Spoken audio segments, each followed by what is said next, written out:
Good evening, ladies and gentlemen. What a day in the NHL. Oh my goodness, furious. Personally furious that I have to be at work when all these trades go down in the middle of a work day when it's not the deadline. I specifically took time off on deadline day, but no matter, huge trades going down in the NHL today, and we will break them all down one by one as opposed to making like 5 separate videos, as there's still more coming. Ekholm to Edmonton could be happening very soon as well, so we just want to get these out of the way. So starting for just trades on February the 28th, we'll start breaking them all down. But first, let me list them off for you. The first one of the day, the Carolina Hurricanes acquired forward Jesse Puljujarvi from the Edmonton Oilers, reuniting the fantastic Finns, his buddy Sebastian Aho playing with him, in exchange for the rights to unsigned drafted choice Patrick Pristola. We'll get into him in a second. Second trade of the day, a bit of the lower end, but surprisingly, there's some value in there as the Sharks acquired the rights to Henry Thrun from the Anaheim Ducks in exchange for a third-round pick. He was a drafted prospect who, if I'm not mistaken, was saying that he wasn't going to sign in Anaheim.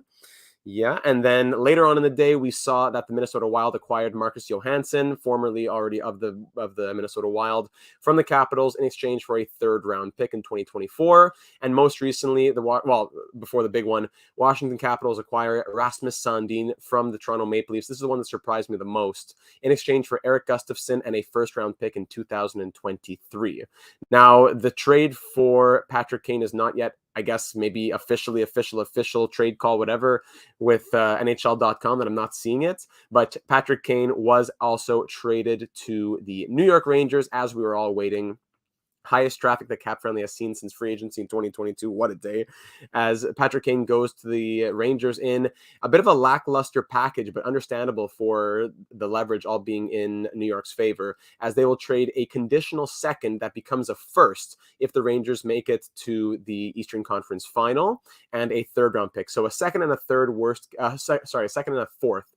Worst case scenario, a second and a fourth. Best case scenario, a first and a fourth for Patrick Kane going to the New York Rangers. So I'm not sure why it's not showing. On top of that, still not on NHL.com, so I'm not able to read it from there. But we also know that the Maple Leafs sent Pierre Engvall to the New York Islanders for a third-round pick, and that third-round pick was then flipped to the Canucks for Luke Schenn. So a bunch of trades happening, revolving around the Leafs. It sounds like the Canucks and the Penguins have talks heating up. The Predators and the Oilers for Matthias Ekholm talks are heating up there. So much to break down, much to look into. The trade deadline day is kind of falling apart, but it's going to hopefully be fun still a little bit. Minor threat saying, I'm happy for Jesse. I really wanted him to do well. Hopefully change of scenery helps. I think that'll do wonders for Puljujarvi, especially going to Carolina, a great team with Sebastian Aho on it. It's going to go very well. Jesse is like Timo, both traded because they're both their same nationality and we're on the same national. No, Puljujarvi is Finnish, no? Oh, traded to a team with some because Nico and Timo, and then Sebastian Aho with Jesse Puljujarvi. Yes. So I'll pull you up the screen right here. NHL.com actually doesn't have much, so I'm going to go over to Sportsnet here. Shout out to Sportsnet for getting it done. Sorry, wrong page. Sportsnet here. So Luke Schenn for the third round pick, and then we see all the way down here, starting with this trade. So the Puljujarvi trade is what started the day off. So let's start off going one by one through these trades. I see the Rangers deal for Patrick Kane is still not here for some reason, but that'll be a part of what we discuss, obviously. So let's start with the Puljujarvi trade. Then we'll do Patrick Kane. Then we'll do the rest. So as always, I like to start off by going over to Jay Fresh. I was kind of hoping that the Habs would get him. Yeah, Price and I as well. Me as well. I as well. East will beat each other up pretty well, and Colorado will wait for the bloodbath survivor, says Derek. Yeah, whichever team comes out of the West could sneakily have a boxer's, puncher's, fighter's chance. What's it called? A punching chance against whoever comes out of the East from how beaten up they'll be. Toronto really going for it, win now mindset. As a Leafs fan, it's going to be rough when they most likely are a first-round exit again. I don't like that they moved Rasmus Sandin. I'll tell you that. A little spoiler for what I'll be discussing today. Johansson, what a journey. Washington, New Jersey, Boston, Buffalo, Minnesota, Seattle, Washington, Minnesota. So we'll start off with Puljujarvi. Just got to scroll my way down. Brock McGinn also on waivers, and Mark Friedman as well. 2 players to free up cap space, I would assume, for a deal that's going to be coming their way. Scrolling down. All right. Let's start off here with Jesse Puljujarvi. So Puljujarvi, acquired by the Hurricanes, is a forechecking bottom six winger who pushes play in the right direction but lacks the finishing touch or playmaking to produce in a top six role. Now, Puljujarvi has been struggling in the Oilers system, but has shown himself to be very capable when he's been before getting drafted, even when he played a little bit in Finland when there was a contract issue. He was in that 75th percentile, wins above replacement, went down to now below 50, and now this season probably around 20 or so. 39th percentile three-year weighted average data over the last 3 seasons. 61st percentile of even strength offense, but 92nd of even strength defense. So it might not be that big scoring power forward that they hoped to draft or that teams thought he would be, but he is a very effective, a very good forechecking bottom six winger who I think has a good scoring touch that can show up when needed. 75th above of offense, probably in like the 85th of offense up here. Massive drop off this season, understandable, but the defense has been consistent. So I love this pickup for the Carolina Hurricanes. This is a lovely addition to their team. Does it address the Canes' need for a scorer? Absolutely not. Was Puljujarvi born to be a role player on a team that plays like the Hurricanes? Perhaps, says Jay Fresh. Also hangs out with his buddy Aho. So I really like this deal for the Hurricanes and for Puljujarvi. Do I love it for the Oilers? Well, we'll get into the return in a moment. Just want to read some of your thoughts while I pull up the stats on that prospect. It feels like today's the deadline. Yes, 3N5Z. Ekholm to Edmonton per Elliot Friedman. Is that official now? Yeah. Matthias Ekholm, breaking news here in the NHL that Matthias Ekholm will be going to the Edmonton Oilers. Multiple picks and pieces going back. So finally, the Oilers wake up. Hey, wake up and smell the coffee. Wake up out of your sleep. That meme, that's what the Oilers needed to hear. Korpisalo also traded for scratch right now for trade-related reasons. So that's going to be Ekholm coming up. That we'll get into that soon, and we'll break that when it happens. Islanders have another trade. Is that it? Derek, Yessi, sorry, let me pull this up. All Swedish, no Finnish, Puljujarvi. If someone can turn him around, it's Rod Brendamore. Agreed. I'll get the story on Puistola in a second. Sorry, I saw the Matthias Ekholm information there. So Ekholm, the Predators are just really selling off now. Jeannot gone. Fabro likely gone. Ekholm now gone. Who's the other player that gotten traded as well? The Predators acquire Austin Rushoff from the Rangers for future considerations. Yeah, Leafs now have 7 top 6D. Is Hull being moved? I don't know if Hull's being moved, but I don't think he's coming back. I think we can safely say that. All right, just a minor deal there. So Puistola is a 22-year-old. Let me pull this up on Hockey DB. Also a fellow Finn. And sorry, let me just get that comment out of the way as well. Oh, now it's going to lag here. Sorry for this. Create Inception. And Puistola. Come on, here we go. All right, so Patrick Puistola, third round pick, 73rd overall into the 2019 draft, 22 years of age. I believe he's still unsigned, 38 points through 56 games. I wouldn't say it's even a guarantee that he goes to the NHL at this point, right? To be drafted in 2019, then play 1, 2, 3. He's in his 4th season since being drafted. He's still unsigned. It's not much of a return for the Oilers. They're pretty much just getting whatever they could at this point, I suppose. I don't even know if he'll end up getting signed by the Oilers, right? And if he does, I don't know. He could be a middle 6 guy maybe in the NHL. He's 6 foot. I really don't know much about him. He's unsigned. He's been in Finland ever since being drafted. I can't say that I've said a lot about him. I've seen a lot about him, that is. So the Oilers just get a piece, just to call it a piece. I don't know if he'll ever be a part of the organization. And Puljujarvi, the former 4th overall pick, gone. Moves on. Never really got the greatest chance, I don't think, in Edmonton. It's unfortunate. I'd like to do a deeper dive on Puljujarvi, but I got to keep things moving here. 14 points in 58 games this year. Really rough numbers, I would say. Had 36 and 65 the year prior. 4th overall in 2016, and he ends up being moved for just a piece that who knows if he'll ever enter the organization.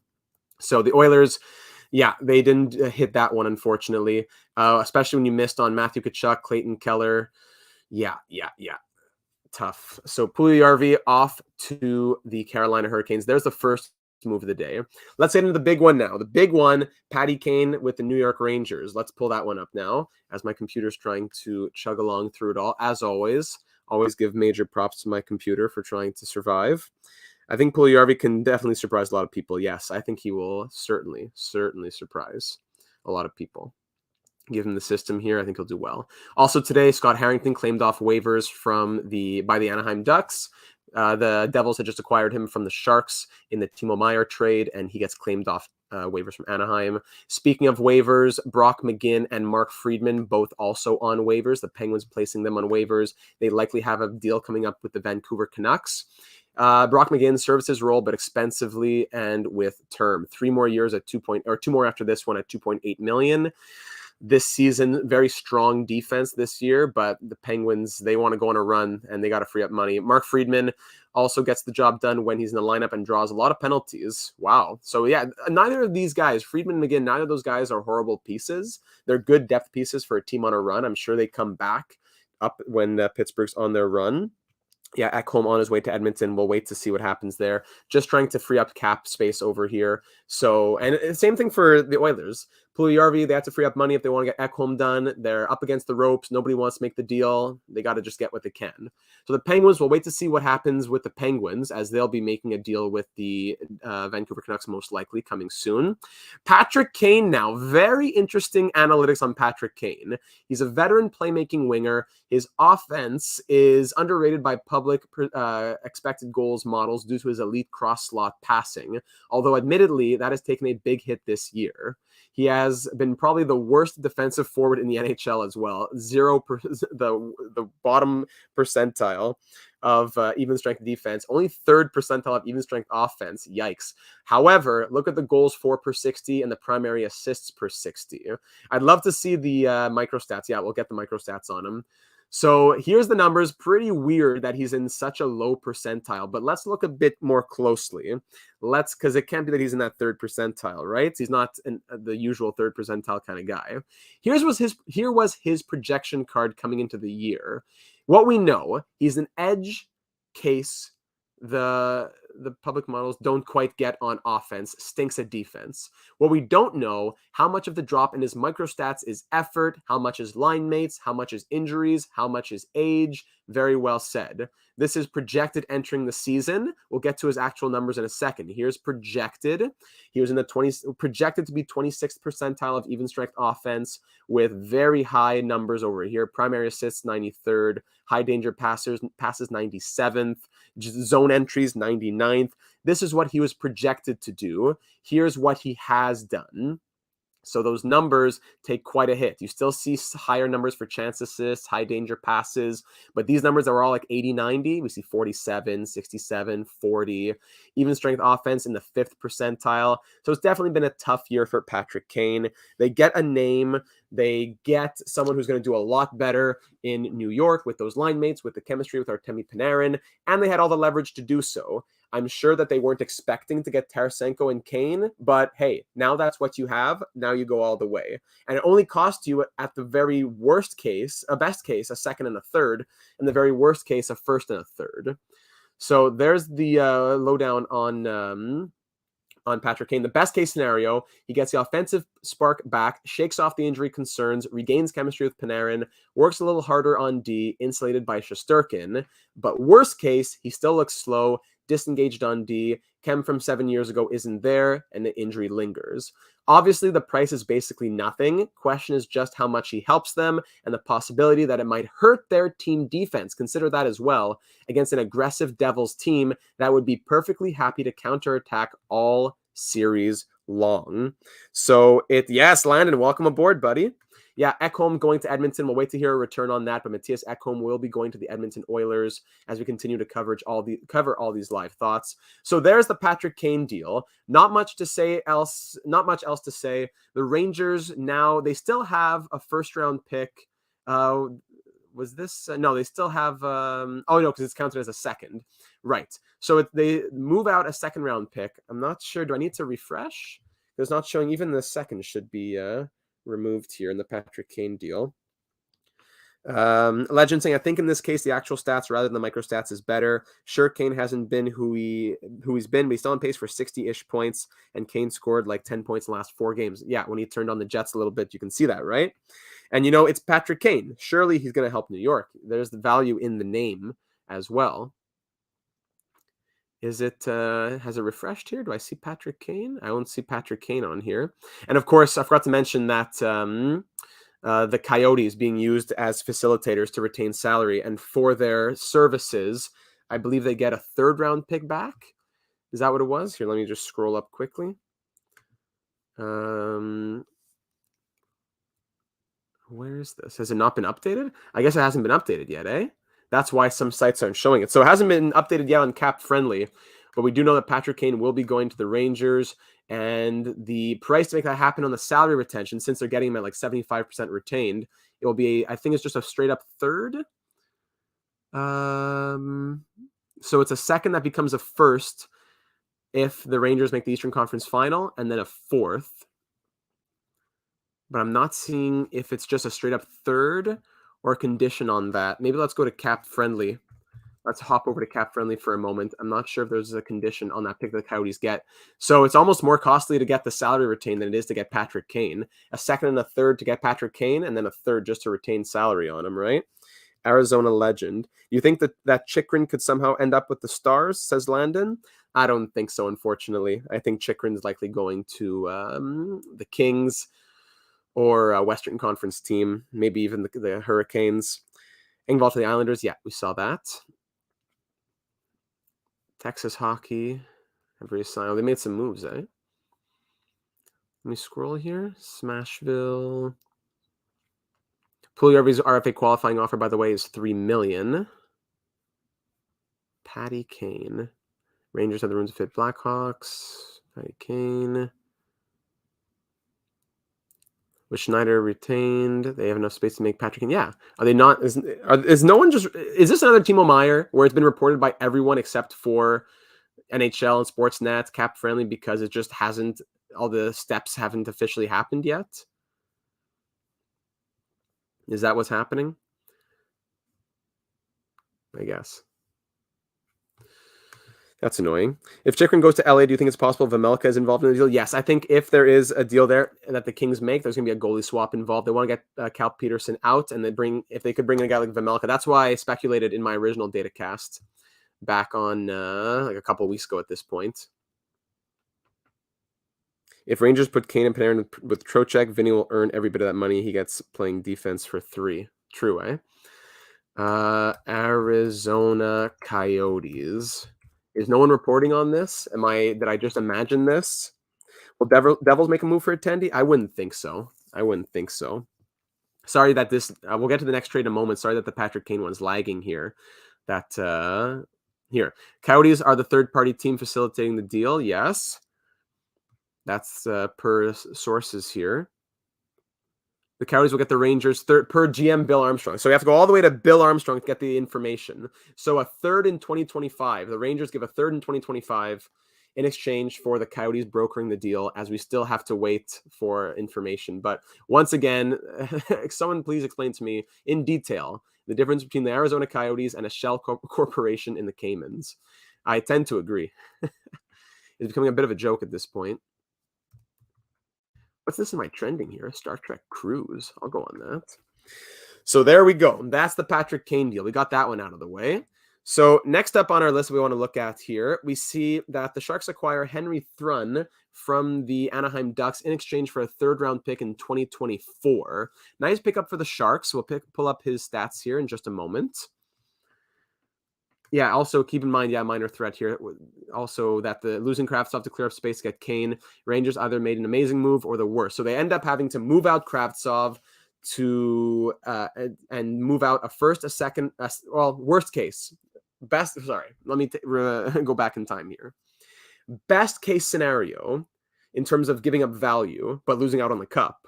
The Rangers lose out on Kravtsov, a 2nd, a 3rd, and a 4th.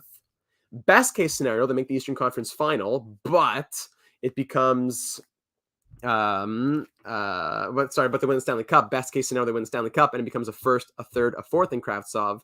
But absolute worst case is that they have to give up less value probably, but they'll make the past round 2.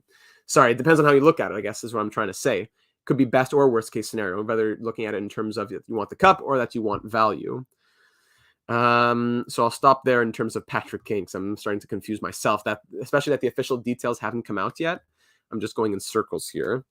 So Henry Thrun, let's pull up his stats. As he was not going to resign with the Ducks, he wanted to go to free agency, I suppose. So instead of allowing him to walk to free agency and losing him for nothing, the Ducks end up trading him to the Sharks. The Sharks say, hey, thanks. We've gotten a lot of picks recently. We love stockpiling for prospects. We'll take Henry. Thank you very much. Trot says he wants to reset the Predators. Who do you think stays and leaves? I would think like anyone's no one's untouchable aside from maybe like Roman Josi and maybe Joakim Kemmel. But you would think that no one's untouchable. So let's bring up the numbers here on Henry. He was a 4th-round pick in 2019 playing over at Harvard. 26 points in 28 games as a defenseman this year. 32 points in 35 games the year before. And always been a quite high offensive output, I do have to say. So maybe, I don't know why he went in the 4th round. He's 6'2", he has size. He had only played in the USHL, maybe that's it. Then he went to Harvard. He's been doing great at Harvard ever since. So that's a very solid pickup, I think, for the Sharks. To only give up a 3rd as well, that's a very sneaky pickup. Forsberg, I don't know if Saros, maybe, yeah, I'd add Saros to the Untouchables, but I don't think I would add Forsberg to the Untouchables, actually. So a 3rd-round pick in 2024 going to Anaheim in exchange for Henry Thrun. They would have definitely rather had Henry Thrun, but there you go. Oh, my goodness. The details have come out on the trade for Matthias Ekholm. Tyson Barrie, Reed Schaefer, a 1st-round pick and a 4th-round pick per Elliot Friedman going to the Edmonton Oilers, to the Nashville Predators in exchange for Matthias Ekholm and a 6th. Wow. Huge news right there. So let's get to that one now that we just went through Henry Thrun. Let's jump straight to Matthias Ekholm. That is a big, big move. As the Oilers, they pay a lot there. Getting Matthias Ekholm is one thing, but they move out Tyson Barrie to make it happen. So Tyson Barrie, who is having a very good season, moves with Reed Schaefer and a 1st and a 4th in exchange for Matthias Ekholm and a 6th. Wow. So the Oilers busy today making things happen. Talks between Vancouver and Pittsburgh have progressed quite a bit. If this gets done, the Canucks are expected to retain part of Besser's contract. So Brock Besser to the Penguins, maybe. I got to send a message to my brother here. Brock Besser to the Penguins, perhaps. Wow. So that's going to be something that we continue to watch develop as well. As let's go into the numbers on Schaefer as well. We're still waiting to hear back on what's happening, I guess, with the Kane move. These transactions take place tomorrow. With these moves, Kane be acquired. So that's why I guess Kane's not happening until tomorrow at this point. Does anyone stay on Friday? Probably not. Everyone's moving. So let's see if there's a couple more pieces of information that come out on this trade. So the Preds have gotten Jeannot, Ekholm, and 6th out. They've traded out Jeannot, Ekholm, and a 6th in exchange for 2 firsts, a 2nd, a 3rd, a 4th, a 5th, Reed Schaefer, Cal Foote, Tyson Barrie, and even another 4th on top of that. Those picks just in 2023. So Jeannot, Ekholm, and a 6th for 2 firsts, a 2nd, a 3rd, 2 fourths, a 5th, Tyson Barrie, Reed Schaefer, and Cal Foote. How about that, Barry Trotz? I don't know if he's pulling the strings or if it's David Poyle still, but my goodness. Yeah, the Penguins are always going to be out there looking to make moves. Nashville low-key winning this deadline, very much so. Huge move right there. So let me pull up the numbers on Reed Schaefer as well. Is he a former first-round pick? Or is he... I think it was a first-round pick, right? Yeah, just barely. Yeah, 32nd overall. Yeah. So a 32nd overall pick, Reed Schaefer. He's now 19 years of age. He was drafted 32nd in last year's draft. 47 points in 44 games this year with the Seattle Thunderbirds. 58 and 66 the year before. 19 years of age, and definitely a lot to show as a big 6'3" winger. The Predators are very happy to have him in there. Plus, they get Tyson Barrie. They get Tyson Barrie in here as well. Come on now. Not a bad deal at all. Tyson Barrie. We'll pull up the numbers here in a second. Crazy day. Trotz, I know Trotz isn't in until there, but he's definitely getting some ability to do things. I wonder how much is him. playing with trade on difficulty on easy. So Tyson Barrie, I'm shocked by this one, actually. I know they had to do it to make the money work, but the Predators received Tyson Barrie from the Edmonton Oilers, who was having a really good season this year. He was putting up, what did he... come on, there. 43 points in 61 games. I'm trying to scroll. Come on, try to scroll. 43 points in 61 games this season.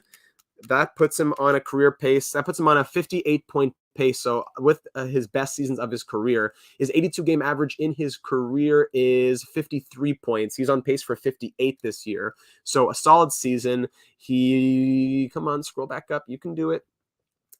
68 hits, 43 blocks, not what he's really known for doing that much, but he is a good offensive defenseman who eats a lot of minutes, 19, 20 minutes a night. He was doing great things for the Oilers. He was their power play quarterback. Look at this. He had a career high in power play points through 61 games. 24 power play points this season. Come on now. Huge pickup for the Oilers. Huge. Now, let's go look at Matthias Ekholm. I like Matthias Ekholm a lot. I'd be curious to see if there's any retention or anything going on there. I know there was some term involved on Matthias Ekholm. I forgot how much longer he signed for. Matthias Ekholm here. Prime Tyson Barrie moving out. Mattias Ekholm, 18 points in 57 games this year, a down year offensively. Makes sense. He's usually good for like 100 blocks or so over an 82-game season.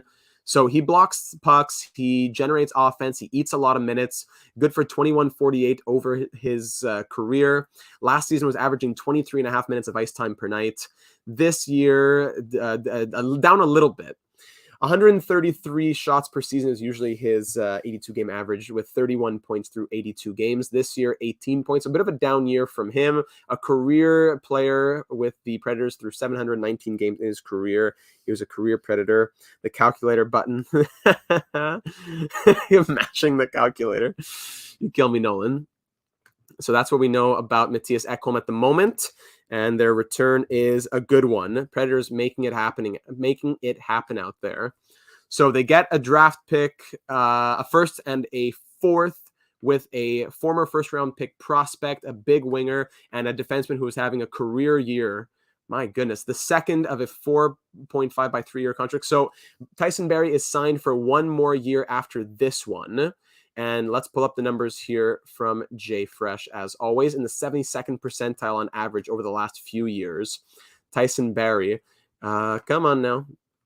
Tyson Barrie traded to the Predators and is an offensive defenseman and power play specialist who is having a bit of an unlikely comeback season.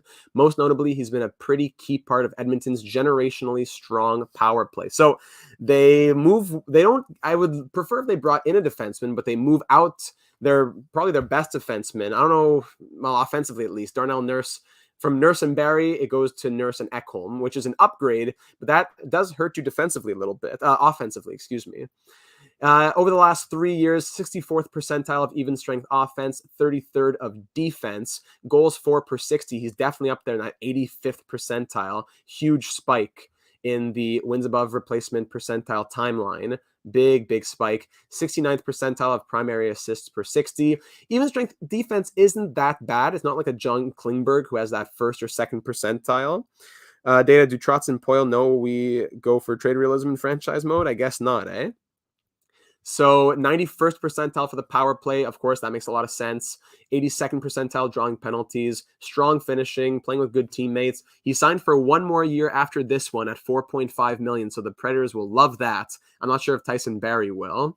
Here's the stat card. Something surprising is that in the past few seasons, he really hasn't been a major factor in transition for the Oilers at all, according to Jay Fresh here. We see this season, he's in the 92nd percentile of goals, 84th percentile of even strength offense, power play 79th, finishing 96th. Tyson Barrie, yes, traded to the Nashville Predators in the Mattias Ekholm package. I'm not sure if I love this for the Oilers. To give up Tyson Barrie for Ekholm is one thing, but to throw in Reed Schaefer and a first and a fourth, I don't like this for the Oilers. This screams desperation. Everyone's doing stuff, so we better do something as well. That's what it screams to me. I like the move in terms of Ekholm for Barrie. It hurts you in one way and helps you in another, but to give up a first-round pick prospect and another first, I don't know. In zone offense, 84th percentile. Yeah, he's pretty average overall. A lot of lower sides here, 12th percentile exit success rate, but you can understand that and swallow that when you have so much power play, offense, shots, and everything. And not the worst defense either. 55th percentile of even strength defense this season. Do we have Matthias Ekholm package up yet? Not just yet. No, I'm not trying to be rude. Not trying to be rude. Okay. Predators retain 4% of Ekholm's salary.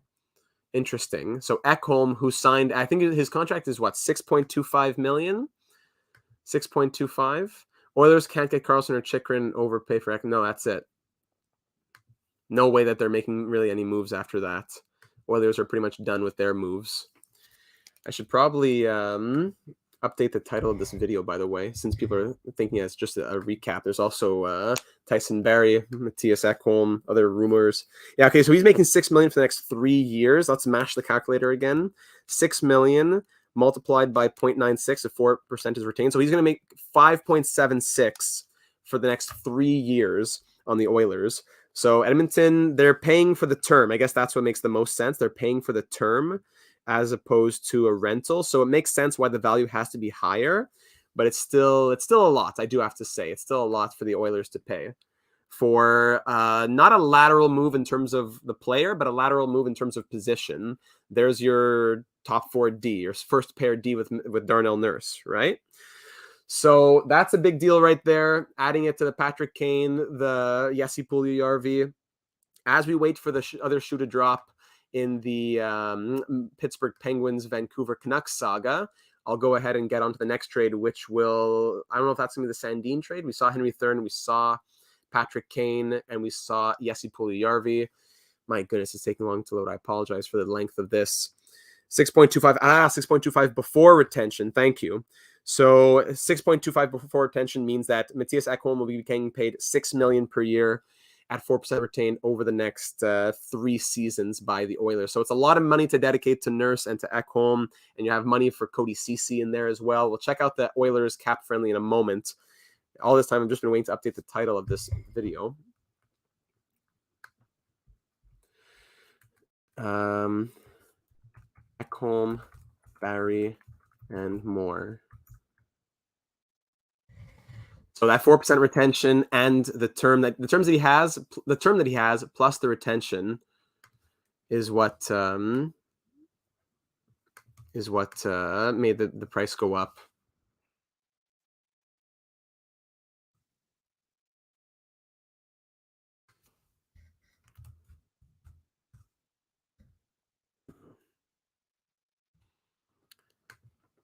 Yeah, we'll get the player card on Ekholm in just a second. Not as bad as Nurse's cap hit, no. We'll get the player card once Jay Fresh posts that. Once he posts it, we'll bring it up. Until then, let me pull up cap friendly on the Oilers. As we're breaking everything down, there's a lot to break down. So maybe I'll put timestamps in the video afterwards because there's a lot of different trades to look at. And we're still looking at what this means for the Edmonton Oilers, as I don't think it'll be updated probably just yet, but let's see. Over on Cap Friendly, do we have it updated already? Come on, you can scroll. You can do it. You can do it. Yeah, no, it's not there. Okay. So Tyson Barrie still in the Oilers system here. So it's going to be hard to tell without being able to see. It's only costing them 1.5 million more, and there's an extra year of term, or is it 2 more extra years of term? So that's, I guess, what the Oilers also value. Yeah, he's making a lot more over the next few years. Let's see the Predators. So the Predators, who had 2.487 million, now have even more cap space to play with. They're bringing in some more picks. They get another first. They get another fourth, which is very good. That now gives them 5 first-round picks over the next 3 years. I like it. Matthias Ekholm leaves as he was being... Yeah, he was signed for 3 more years after this one. So instead of 3 years of Ekholm, they get 1 year of Barrie, but they get Schaefer, and they get a first-round pick out of it, plus a fourth. Their defense now, barring any other changes, would be Yossi, McDonough, Barrie, Fabro, Lauzon, foot / Carrier. You would think that Fabro would also be moving out as well, and they'll recoup some value right there. So that could be good for the Oilers. Value it, and they paid for it. But will it come back to bite them when Matthias Ekholm is like 35, 36, making $6 million? It might be good now, might help the defense now, but are you going to be happy that you gave up a first and a first round pick prospect and Tyson Barrie, who's on a career year? Maybe wherever he goes, he'll do well, probably, I would assume. Does that hurt in 3 years from now? But yeah, I'm excited to see the future of the Predators. Yes. So it might be an overpay. It might be fair. It really depends on where the Edmonton Oilers go this season. I think that plays a big part of it. That will play a big, big part. Yeah. Still waiting on the Penguins. I just keep checking back to see the Penguins if anything happens with them. Let's go back over to Twitter to see if Jay Fresh has the card on Ekholm up. Then we can call it on this trade. Ekholm, I would think that there are some very good numbers that we're about to see right here. Ekholm, great puck mover, doesn't put up a lot of points, and Tyson Barrie is the opposite. So yeah. No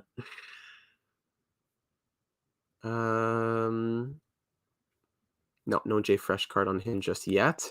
This man is cooking. Ekholm, $6 million, $250K retained for Barrie at 4.5, adds 1.5 million net cap for the Oilers. They have $450K in cap space with 21 players on the roster. Gotcha. Predators seem to know how to make a team pay more than expected. Yeah, 3N5Z. That's what's been happening. So I guess we'll have to come back on the Ekholm. Unfortunately, we'll have to wait because Jay Fresh is still burning the midnight oil here. He's probably working hard.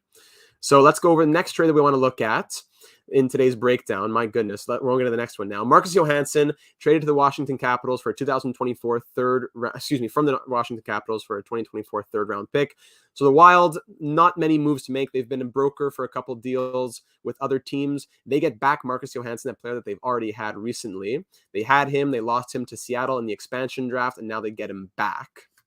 So Marcus Johansson going to the Wild, middle six, bottom six pickup for the Wild. Not going to be changing the world, but it's the depth type of move that you want to have on a run. Are they making a run though? Man, any team that stocks up that's not in the Eastern Conference, I want to say like, what are you doing, buddy? Scrolling down to find Marcus Johansson. Let's see. Two-way third-line winger, 59th percentile projected over the last few years. Great offense this year, up in like that 80th percentile of wins above replacement rank. So his offense and his defense have both been high enough, I would think. 56th percentile weighted over the last 3 years for Marcus Johansson. Draws penalties, does what he has to do, is a third liner on an expiring deal. I like it for the Wild. I like it. Not a huge price to pay either. I like it. Point final. Next up, now this was probably the most surprising deal of the day, I have to say, as the Washington Capitals acquire Rasmus Sandin from the Toronto Maple Leafs in exchange for Erik Gustafson, who's been doing very well, mind you, filling in for John Carlson, and a first-round pick in 2023. So the Leafs do get to recoup some draft value as they had been moving out a lot. Now they have a first in 2023, which may even be like a lottery pick at this point with the Capitals that they missed out on the postseason. So I'm surprised that the Capitals wanted to trade their first, but they do get a very good, and I would say underrated defenseman, 95th percentile projected wins above replacement the last 3 years, or as long as he's been playing. And a young offensive puck-moving D-man who has absolutely crushed third pair minutes for the Leafs in the past 2 years. Give him increased ice time. It's Boston's first. Gotcha. Thank you for clarifying that. Boston's first round pick. Sportsnet didn't tell me there. Boston's first round pick going to the Leafs. So it'll possibly be 32nd overall even. So that makes a lot of sense that the Caps keep their pick then. Thank you for clarifying that. But look at these numbers. Sandin, yes, he was playing third pair, but he was excelling where he was being asked to play. Goals per 60, 85th percentile. Shout out to him for that. 98th percentile of even strength offense. So I'm shocked that the Leafs would want to trade Sandin. Yes, you get Erik Gustafson, who's a veteran offensive defenseman who randomly out of nowhere has gone off this season in a second pair role for the Caps, filling in for John Carlson. But I understand you wanting to recoup picks, but dumping Sandin to do that, to get a 32nd or a 30th overall pick, I do not like this for the Leafs. I've liked a lot of the moves they've been doing. I do not like this for the Leafs. Erik Gustafson, expiring contract as well. He's going to want to cash in. Huge jump in wins above replacement percentile this season. Even strength offense, defense, goals per 60, primary assists, all of that is average, above average. He's doing very well. Very happy to see all of that. But again, it's with increased ice time with John Carlson out. Where is he going to be going now on the Leafs? You would think he also goes third pair. I don't like this move. I don't like it.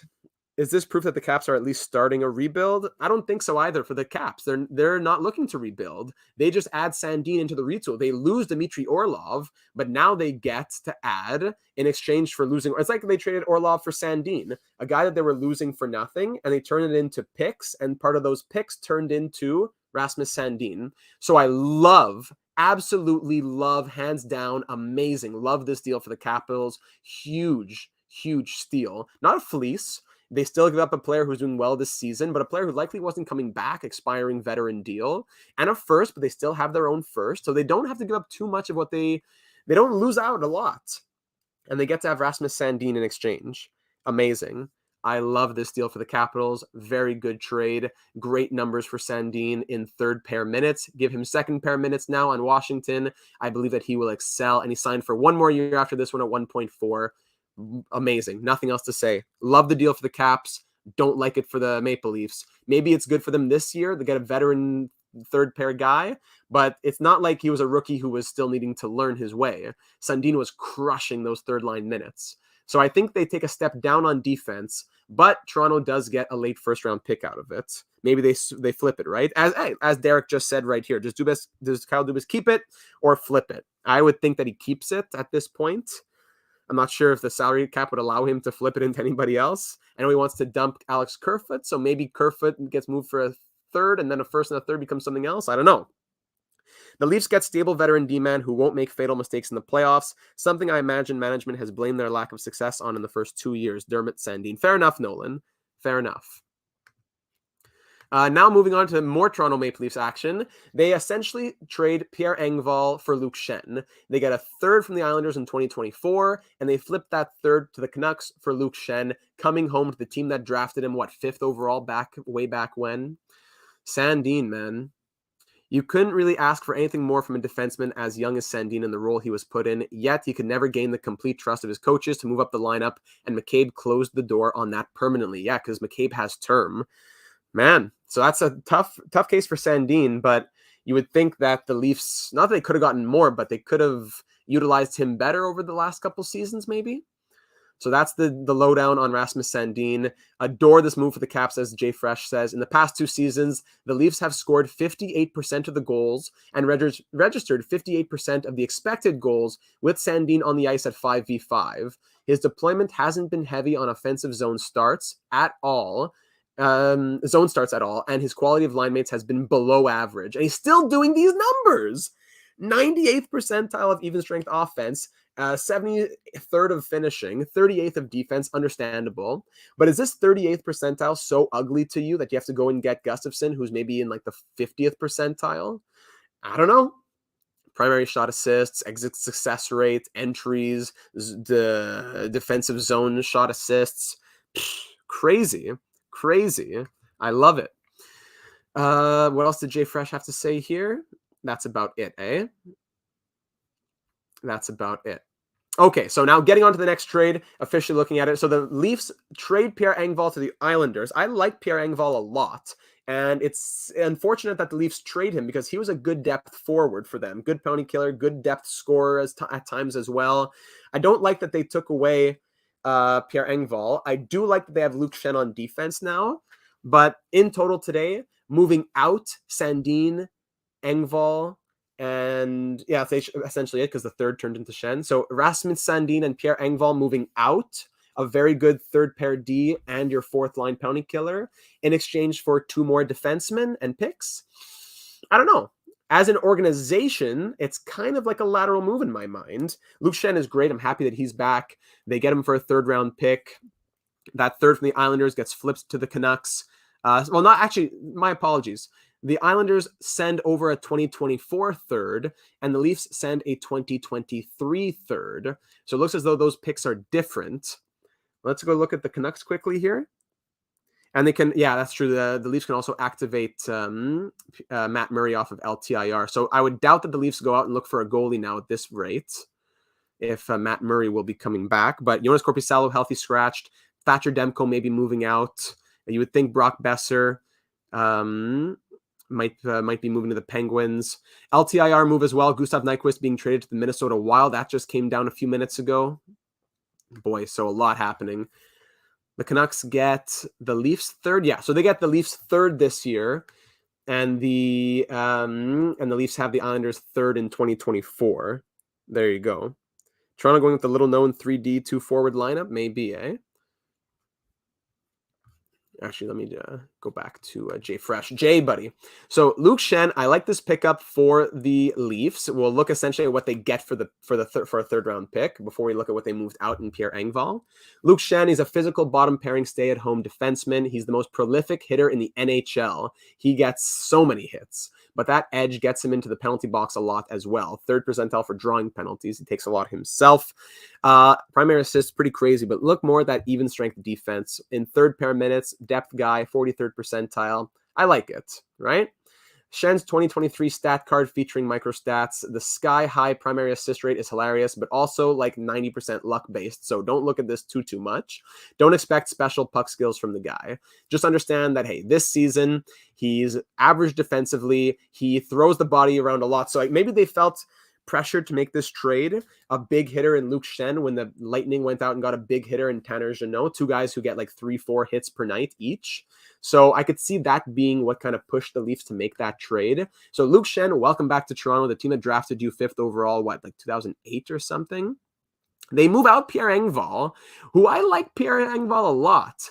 They didn't necessarily move out Engvall to make Schenn work, I don't believe. It's more for Murray to get activated off of LTIR. But I don't like that they moved him out. He is a versatile two-way winger with solid puck skills, loves to carry the puck in transition, especially out of the defensive zone. Great forechecker as well. So the Islanders picked up a good guy, a good player who can play right wing, left wing, center, and I'm sure would want to come back next year if the Islanders would have him. This year, he is having career highs in wins above replacement percentile ranks, 88th on offense, 80th on defense, 68th primary goals, 52nd primary assists, 76th overall the last 3 years weighted. This year, though, just this year, 5v5 microstats, 75th percentile of shots, 80th percentile of shot assists. Everything is way above average aside from chances, slightly below average. Shots off high danger passes, slightly below average as well. Everything else is at average or way above. Carry exits, 97th percentile. Look at that. 91st percentile of retrievals. This is a great pickup for the Islanders, who are going on trying to make a deep run in the postseason. And the Leafs, they could have used Engvall. They definitely could have used him. Big run to Game 7. You missed a lot, Jack. You missed a lot. So Pierre Engvall moving to the Leafs. I don't like what the Leafs did today, I have to say. I like that they got Luke Schenn, but I don't like that they moved out Pierre Engvall, and I don't like that they moved out Rasmus Sandin. I understand maybe you felt pressured to move him now that you brought in Jake McCabe, but you didn't have to do it right now. And to bring in, yes, you got a first, but you could have gotten a first of the draft. Swapping Sandin for Gustafson, I don't know if I like that. So there's a big trade right there. Not a big trade, but 3 trades that make one big impact, especially on the Toronto Maple Leafs. So that's a Pierre Engvall deal, and that's all we have on Sportsnet as of now. But we also know that there was a Gustav Nyquist trade, the Matthias Ekholm trade. I'm sure it'll be here if I refresh, at least for Ekholm with Tyson Barrie. That one that we already broke down a little earlier. We'll also want to look at continued rumors with the Penguins. I'm just pulling up the Discord server while I'm looking here, because that's where a lot of the information that I get comes from. I'm counting on all my members, the 300-400 members over in the Discord server. I'm counting on you. If you want to be one of those members, join the Discord server, link in the description. All right, so yeah, we see this Matthias Ekholm and a 6th going to Edmonton for Tyson Barrie, Reed Schaefer, a 1st and a 4th. So if I got to give my thumbs up, thumbs down on these deals, I think Engvall's a bum. Talk me out of it. Nolan, buddy. Look at those microstats I just showed. Look at this. I don't think he's a bum at all, especially this season. Great. One of the better forechecking guys in his conference, I would think. I know this is over 19 games tracked and the season has been longer than that, but 19 games is good enough to give me enough of a sample size to say that the actual full numbers are not far off from this. Come on. I like it. So I don't love this deal for the Oilers. I love it for the Predators. Let's go through these all. Don't love it for the Oilers. Love it for the Predators. Luke Schenn for a third. I like it for the Leafs, and I like it for the Canucks. A third for Pierre Engvall. I love it for the Islanders. I don't like it for the Maple Leafs. Erik Gustafson and a first for Rasmus Sandin. I adore it for the Capitals. I close to hate it for the Leafs. Close to hate it. I don't like it. Wild get Johansson for a third. I like it for both teams. Henry Thrun, I love that for the Sharks, and I like it for the Ducks. They are up against the wall. Puljujarvi for Pristola. I love it for the Canes, and I don't like it for the Oilers. Bad asset management, and they were forced to make a deal and basically get a prospect who may not even come to the NHL at this point. So that's what I have to say there on the deals so far. Patrick Kane deal as well. Big win for the Rangers. We're still waiting because there's going to be salary retention and all that. There's still stuff that we have to wait to see, so it's not officially official there just yet. Gustav Nyquist going to the Minnesota Wild. I believe it's just was it for future considerations? Let me just pull this up for a moment, as we'll get to the most recent trades on the day. We're close to ending off the data cast here. We know that more trades may be coming tonight, so make sure that you're subscribed to be made aware of breaking news and analysis of when all of that happens. Let's go back over to Twitter as we're just waiting to see that. Some new tweets here. Nyquist is confident he'll be back by the end of the regular season from his shoulder injury. So that's key for the NHL, saying that they wouldn't want just LTIR trades happening back and forth. Perhaps relevant due to this morning's NHL memo regarding acquiring an LTI player. The Wild have sufficient cap space for Nyquist to not put him on LTIR. So the Wild get Nyquist and Johansson to gear up a little bit. 36th percentile over the last 3 years. A lot of injury trouble. Speedy playmaking veteran winger. Good player at his best, but he has a lot of injury trouble. And he didn't even spend that much time in Columbus in terms of games played, I don't think, than what you would think he was going to do there, making $5.5 million on an expiring deal. So good deal for the Wild, I would think. Figgy, I feel I always see Engvall generating pressure that enables the top lines to get out on tired defense. I agree. I wouldn't say I'm watching 82 games per season of Toronto Maple Leafs, but I'm always watching them against the Habs. I'm always watching them against the Senators. Most Canadian matchups I'm watching, even Eastern Conference matchups on Sportsnet or whatever else. I feel like I see a good 50 games at least for the Leafs per season, or at least parts of 50 games, right? And I can concur that I am a fan of Pierre Engvall. I like him a lot. So I don't like that move for the Leafs, especially that I already wasn't happy with the Sandin trade. A couple of moves that I do not like from them. So a few trades happening. We're still waiting to hear more, as I'm sure that Brock Besser with the Penguins being involved will break soon. Maybe Thatcher Demko involved as well. But I think that's all I have to say in terms of the who am I underrating? Gustafson has been amazing. No, Slim saying that I'm underrating Erik Gustafson. I'm just saying I want to say he is who he is. He's having a crazy season this year. Yes, Erik Gustafson is. But I don't think that he is worth I don't think that he's worth the Leafs moving Sandin for. Yes, you get a first round pick back, but forget the first. If you want to go by the logic, Toronto, if you want to go by the logic of let's trade all our picks now, because when this core now is not even going to be playing with those players come 5-6 years from now, then don't go and trade a player who's great now for a pick that's going to be 30th overall in this year's draft, and a defenseman who, while still good, is worse than what you had. I hope that they flip that first for something else. If I'm Toronto, I hope that my team is flipping that first for something else. Edmonton, they were up against the ropes. They moved Puljujarvi in a desperation move. They get Matthias Ekholm, who's going to be costing them $6 million for the next 3 years when he's 35, 36. They move away Tyson Barrie, who is at a career high pace, and Reed Schaefer, a big power forward first round pick, another first and a fourth. I don't like that deal for the Oilers, but it will help them in the short term, most likely. Getting a stronger defense is what they needed, but they miss out on now having the power play merchant out there, Tyson Barrie. So Gustav Nyquist, the most recent trade and likely the last one that we'll look at in this data cast. Breakdown of all trades so far as of February the 28th. If more trades come, which is likely going to be the case, this evening. We will be breaking them live. So make sure that you are subscribed. Now that I'm home, I can break them live as they happen. So breaking news and analysis as it happens. Be sure to be subscribed to not miss out on any of that. Thank you for taking the time to enjoy. Please, if you're watching after the fact, leave your comments down here on YouTube or join us on the Discord server to discuss it some more. I can always keep talking, leaving some comments, reading some of them as we go, but I'd love to have a deeper discussion. And we have a good 300-400 members in the Discord server that would love to discuss it some more.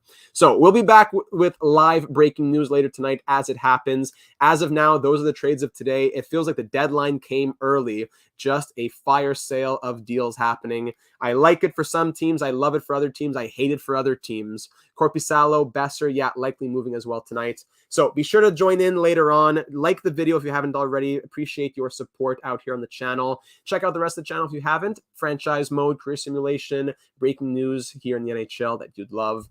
But I'll wrap it up there. Thank you for spending some time with me this evening. I'm sure that we'll be talking very soon. So we'll be back probably before you know it. Thank you very much and see you soon.